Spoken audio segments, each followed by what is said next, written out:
অনেকটা পাগলা গাড়াদের বাড়ি যারা বসে থাকে না, আমি রাঁচি থেকে উঠে এসেছি তো, আমার মা আমাকে রাঁচি থেকে তুলে এনেছে।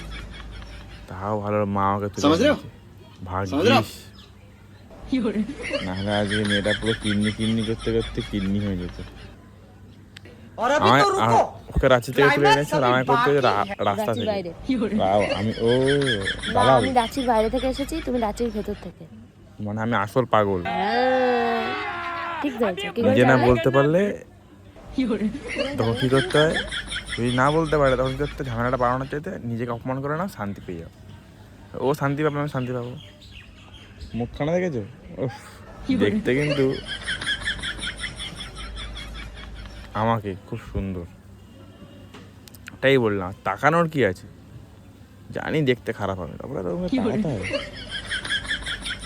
দেখ তোর মুখে না মাখিয়ে মাটিতে মাখিয়ে রেখেছে, তাও ভালো, মাটিতে ভালো লাগছে দেখতে। তোর মুখটা ধরে দৌড়ে দেবো, দেখো ওখানে সবুজও পড়ে আছে, মানে রানী ওখানে হলুদ।